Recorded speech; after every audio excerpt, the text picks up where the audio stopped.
విచారణకి హాజరయ్యారు heroine Nidhi Agarwal, anchor Sreemukhi, అమృత చౌదరి తదితరులు. మధ్యాహ్నం 2 గంటల నుండి సిఐడి కార్యాలయంలో విచారణ జరుగుతోంది. జీత్ విన్ అనే బెట్టింగ్ సైట్ ని ప్రమోట్ చేసింది నిధి అగర్వాల్. సినీ ప్రముఖులు, ఇన్ఫ్లుయెన్సర్లు, యూట్యూబర్లు ఇలా 29 మందిపై కేసులు నమోదు చేసి విచారణ చేస్తోంది సిఐడి సిట్. ఇప్పటికే విజయ్ దేవరకొండ, రానా, ప్రకాష్ రాజ్, యాంకర్ విష్ణుప్రియ, సిరి హనుమంతుని విచారణ చేసింది సిట్.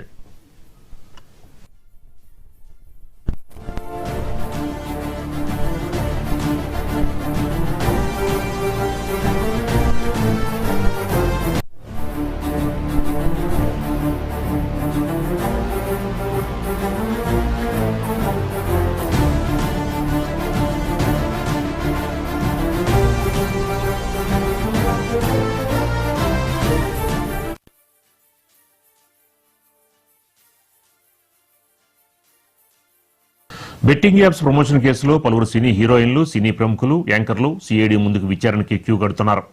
ఇవాళ సిఐడి విచారణకు హాజరయ్యారు హీరోయిన్ నిధి అగర్వాల్, యాంకర్ శ్రీముఖి, అమృత చౌదరి తదితరులు. మధ్యాహ్నం 2 గంటల నుండి సిఐడి కార్యాలయంలో విచారణ జరుగుతోంది. జీత్ విన్ అనే బెట్టింగ్ సైట్ ని ప్రమోట్ చేసింది నిధి అగర్వాల్. సినీ ప్రముఖులు, ఇన్ఫ్లుయెన్సర్లు, యూట్యూబర్లు ఇలా 29 మందిపై కేసులు నమోదు చేసి విచారణ చేస్తోంది సిఐడి సిట్. ఇప్పటికే విజయ్ దేవరకొండ, రానా, ప్రకాష్ రాజ్, యాంకర్ విష్ణుప్రియ, సిరి హనుమంతుని విచారిస్తోంది సిట్.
బెట్టింగ్ యాప్స్ ప్రమోషన్ కేసులో పలువురు సినీ హీరోయిన్లు, సినీ ప్రముఖులు, యాంకర్లు సిఐడి ముందుకు విచారణకి క్యూ కడుతున్నారు.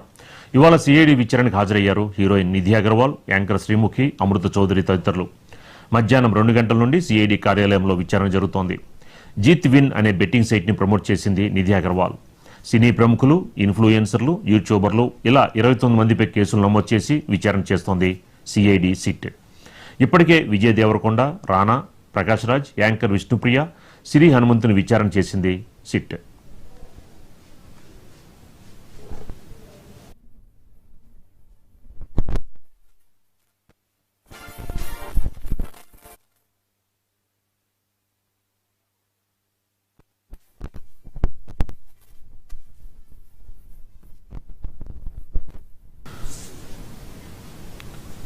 బెట్టింగ్ యాప్స్ ప్రమోషన్ కేసులో పలువురు సినీ హీరోయిన్లు, సినీ ప్రముఖులు, యాంకర్లు సిఐడి ముందుకు విచారణ క్యూ కడుతున్నారు. ఇక ఇదే అంశానికి సంబంధించి మనకి మరింత సమాచారం మా క్రైమ్ బ్యూరో దుర్గేష్ అందిస్తారు. దుర్గేష్, ఏంటి ఈ రోజున నిధి అగర్వాల్ అంటున్నారు, ఏమైనా యాక్షన్స్ తీసుకునే అవకాశం ఉంటుందా? ఓన్లీ విచారించి పంపించడమేనా? దేశవ్యాప్తంగా సంచలనం రేపినటువంటి బెట్టింగ్ యాప్స్ కేసులో దాదాపుగా 29 మంది పైన కూడా కేసు నమోదు చేసినట్టు. అంటే వీళ్ళు బెట్టింగ్ ప్రమోట్ చేసిన నేపథ్యంలోనే చాలా మంది కూడా డబ్బులు అప్పులు చేసి ఆస్తులు అమ్ముకొని దీంట్లో బెట్టింగ్లకు పెట్టినటువంటి బాధితులు చాలా మంది కూడా ఆత్మహత్యలకు పాల్పడే పరిస్థితిలోనే తెలంగాణ రాష్ట్ర ప్రభుత్వం సీరియస్ గా తీసుకున్నటువంటి పరిస్థితి. ఎందుకంటే చాలా మంది కుటుంబాలు కూడా చిన్న భిన్నమైనటువంటి పరిస్థితి మనం చూస్తున్నాం. ఎందుకంటే బెట్టింగ్ యాప్స్ లో పోలీసులు కానివ్వండి, సామాన్య పీపుల్ ఎవరైతే చాలా మంది కూడా ఈ బెట్టింగ్ యాప్స్ లో కూడా డబ్బులు పెట్టి కోల్పోయి మృత్యువాత పడ్డ పరిస్థితి మనం చూస్తాం. అందుకే దాంట్లోనే భాగంగా పోలీసు కేసు నమోదు చేసుకుని సీరియస్ గా తీసుకున్నటువంటి పరిస్థితి మనం చూడవచ్చు. ఎందుకంటే వాళ్ళు ఇప్పటికీ దాదాపుగా ప్రమోట్ చేసినటువంటి నేపథ్యంలో హీరోలు, కొంతమంది హీరోయిన్లు కానీ, యూట్యూబర్స్ కానీ మొత్తం మీద చూస్తే 29 మంది దీంట్లో యూట్యూబర్స్ అందరూ ఉన్నటువంటి బాధితులు నిందితులుగా చేర్చుకున్న పరిస్థితి. 29 మంది పైన కూడా కేసు నమోదు చేసినటువంటి పరిస్థితి పరిస్థితి మనం చూడొచ్చు. ప్రస్తుతానికి అయితే ఈ రోజు బెట్టింగ్ యాప్స్ ప్రమోట్ చేసినటువంటి 29 మందిలో కూడా ఈ రోజు వచ్చినటువంటి నిధి అగర్వాల్తో పాటు కూడా అమృత చౌదరి, శ్రీముఖ్ వీళ్ళందరూ కూడా వచ్చినటువంటి పరిస్థితి. ఎందుకంటే అగర్వాల్ ఇంకొక నిధి అగర్వాల్ అనే కూడా హీరోయిన్ అని చెప్తున్నటువంటి ఆమె కూడా వచ్చి ఇవాళ ముగ్గురు వచ్చినటువంటి పరిస్థితి. ముగ్గురు కూడా విచారణ చేస్తున్న పరిస్థితి. ఎందుకంటే వీళ్ళు బెట్టింగ్ యాప్స్లో వీళ్ళు ప్రమోట్ చేయడానికి డబ్బులు ఎంత తీసుకున్నారు, ఏ రూపంలో తీసుకున్నారు, అసలు వీళ్ళని ప్రమోట్ చేయమని చెప్పినటువంటి వ్యక్తులు ఎవరు, కంపెనీలకు విదేశాల్లో ఉన్నటువంటి కంపెనీలకు మధ్యవర్తిత్వం వహించినటువంటి వ్యక్తి ఎవరు అన్న దానిపైన కూడా ఆరా తీస్తున్న పరిస్థితి. అదే ఇప్పుడు ఆల్రెడీ ఇన్వెస్టిగేషన్కి వచ్చేటప్పుడు కూడా వాళ్ళకి సంబంధించినటువంటి బ్యాంక్ స్టేట్మెంట్స్, అదేవిధంగా వాళ్ళకి సంబంధించినటువంటి సిమ్ కార్డ్స్, ఫోన్ నెంబర్ ఏదైతే ఉన్నాయో అప్పటి నుంచి వాడినటువంటి అవన్నీ కూడా తీసుకురావాలని చెప్తున్నారు. బ్యాంక్ స్టేట్మెంట్ ఏదైతే ఉన్నదో మొదట్లో ఉన్నటువంటి బ్యాంక్ స్టేట్మెంట్, వీళ్ళు ప్రమోట్ చేసినటువంటిది, తర్వాత ఉన్నటువంటి బ్యాంక్ స్టేట్మెంట్, ఇవన్నీ కూడా ఒక 6 నెలలకు సంబంధించినటువంటి బ్యాంక్ స్టేట్మెంట్ తీసుకురావాలని చెప్పేసి సిఐడి అధికారులు చెప్పినటువంటి పరిస్థితి ఉన్నది. ఎందుకంటే ఈ అమౌంట్ అంతా కూడా విదేశాలకు తరలించారు అనేది ఒక ప్రధానమైన ఆరోపణ ఉన్నటువంటి పరిస్థితి. ఈ యొక్క బెట్టింగ్ యాప్స్ వలన చాలా మంది కూడా మోసపోయినటువంటి పరిస్థితి. అంటే వీళ్ళని నమ్మి, ఎందుకంటే వీళ్ళు సినిమాగా ఉన్నటువంటి వీళ్ళకు ఉన్నటువంటి పలుకుబడి కానివ్వండి, సినిమాలు నటించినటువంటి కానివ్వండి, ఇప్పుడు కేవలం ఇదే కాదు, యూట్యూబర్సే కాకుండా సినిమా హీరోలు ఎవరైతే ఉన్నారో దగ్గుపాటి రాన కానీ, విజయ్ దేవరకొండ, ప్రకాష్ రాజు, మంచు లక్ష్మి వీళ్ళందరికీ కూడా ప్రమోట్ చేసినటువంటి నేపథ్యంలో దీంట్లో కేసులో ఉన్నటువంటి పరిస్థితి. ఇప్పుడు కూడా ఈ సిఐడితో పాటు కూడా స్టేట్ పోలీసుతో పాటు కూడా ఈడీ కూడా ఎంటర్ అయిన పరిస్థితి. ఇదంతా కూడా మనీ లాండరింగ్ జరిగింది అనే ఒక ఆరోపణతో కూడా కోణంలో కూడా ఈడీ ఎంటర్ అయిన పరిస్థితి. ఈడీ ముందు కూడా హాజరయ్యి వీళ్ళు ఆల్రెడీ స్టేట్మెంట్ కూడా ఇచ్చినటువంటి పరిస్థితి. అక్కడ కూడా వీళ్ళు బ్యాంక్ స్టేట్మెంట్లు కానివ్వండి, వీళ్ళకి సంబంధించిన అగ్రిమెంట్లు అవన్నీ కూడా ఇచ్చినటువంటి పరిస్థితి. ఇప్పుడు ఆల్రెడీ సిఐడి ముందు ఇవాళ హాజరైనటువంటి నేపథ్యంలోనే బ్యాంక్ స్టేట్మెంట్తో పాటు కూడా అసలు ఈ యొక్క బెట్టింగ్ యాప్స్లో ఎవరు చేయమంటే చేశారు, ఎందుకు చేశారు, దీనివలన ఎవరికి ఉపయోగపడ్డది అన్న దానిపైన కూడా ఆరా తీస్తున్న పరిస్థితి. ఎవరికి ఉపయోగపడ్డది అంటే వీళ్ళకు డబ్బులు వచ్చినాయి, వీళ్ళే ఉపయోగపడ్డది తప్ప ఎవరికి లాభం జరగలేదని కూడా చెప్పుకోవచ్చు. కేవలం దాంట్లో మోసపోయినటువంటి చాలా మంది కూడా ఉన్నది. ఇప్పుడు ఇదే తెలంగాణ రాష్ట్రం కాకుండా, ఆంధ్రప్రదేశ్ కాకుండా దేశవ్యాప్తంగా వివిధ భాషలో పాల్పడినటువంటి బెట్టింగ్ యాప్స్ ప్రమోటర్స్ ఉన్నారు. ఇది కాకుండా మహారాష్ట్ర కానీ, బెంగళూరు, కర్ణాటక, తమిళనాడు రాష్ట్రాలు కూడా సినిమాకి సంబంధించినటువంటి వారి కానివ్వండి, యూట్యూబర్స్ కానివ్వండి, అక్కడ కూడా కేసులు అయినటువంటి పరిస్థితి. ఢిల్లీలో కూడా జరిగినటువంటి దాంట్లో స్టార్ హీరోలు ఎవరైతే ఉన్నారో వాళ్ళకు కూడా నోటీస్ జారీ చేసి ఈడీ కూడా విచారించే పరిస్థితి మనం గతంలో కూడా చూసాం. ఇప్పుడు తెలంగాణ రాష్ట్రానికి వచ్చేసరికల్లా 29 మంది పైన కేసులు నమోదు కావడం జరిగింది.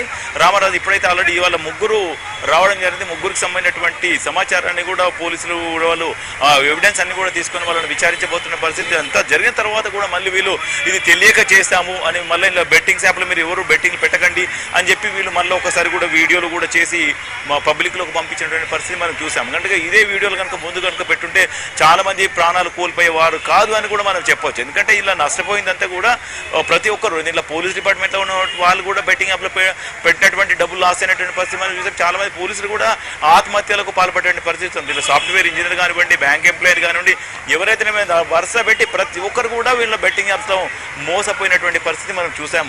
కనుక ఈ కేసు ఏదైతే ఉందో సీరియస్గా తీసుకున్నట్టు కూడా చెప్పుకోవచ్చు. వాళ్ళ వచ్చినటువంటి ముగ్గురికి కూడా విచారించడం జరుగుతున్నటువంటి పరిస్థితి. వాళ్ళ దగ్గర స్టేట్మెంట్ రికార్డ్ చేశారు.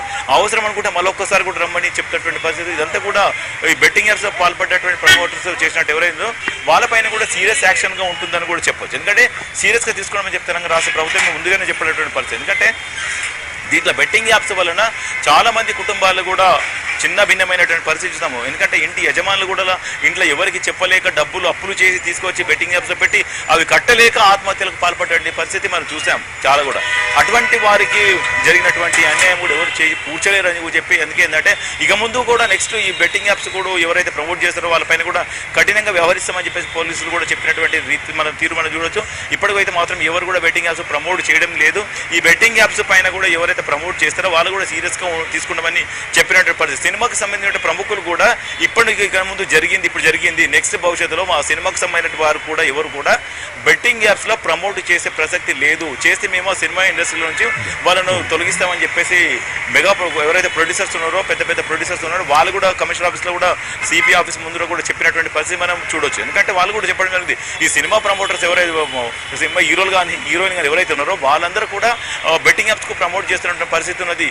ఈ విధంగా జరుగుతుంది, మరి ఎటువంటి చర్యలు తీసుకోబోతున్నారు అడిగినప్పటికీ కూడా ఇక నుంచి సినిమాలో నటించే వాళ్ళందరూ కూడా బెట్టింగ్ యాప్స్లో వీళ్ళు పార్టిసిపేట్ చేయరు, వీళ్ళు ప్రమోట్ చేయరు, వీళ్ళకి ఎలాంటి సంబంధం లేదు. ఒకవేళ అటువంటి బెట్టింగ్ యాప్స్ ప్రమోట్ చేస్తే వాళ్ళపైనే సినిమా ఇండస్ట్రీలో యాక్షన్ తీసుకుంటుందని కూడా చెప్పినటువంటి పరిస్థితి ఉన్న సీతారామరాజు. ఇప్పటికైతే ప్రస్తుతానికి అయితే 29 మంది పైన కేసులు నమోదైనవి. ఇవాళ ముగ్గురు రావడం జరిగింది. గతంలో చూసుకుంటే ఒక 1 వీక్ క్రితం చూసుకుంటే మాత్రం నలుగురు రావడం, ప్రకాష్ రాజ్ రావడం జరిగింది, విజయ్ దేవరకొండ వచ్చాడు, దగ్గుపాటి రానా వచ్చాడు, వీళ్ళందరూ కూడా వచ్చినటువంటి పరిస్థితి. ఇంకా మిగతా వాళ్ళు ఎవరైతే ఉన్నారో వాళ్ళకు కూడా కొంతమందికి నోటీసులు జారీ చేసినటువంటి వరుసగా ఒక్కొక్కరు ఇద్దరు ముగ్గురు పిలిచి వెసులుబాటుని బట్టి పిలిచి సమయం చూసుకొని వచ్చి ఇక్కడ స్టేట్మెంట్కు వచ్చి విచారణలో భాగంగా పాల్గొంటున్నారు కూడా చెప్పుకోవచ్చు. వీళ్ళందరూ కూడా ఈ బెట్టింగ్ యాప్స్ ప్రమోట్ చేసినటువంటి నేపథ్యంలో కేసులు దర్యాప్తు జరుగుతుందని కూడా చెప్పుకోవచ్చు. Sitaramaraju. Right, thank you Durgesh.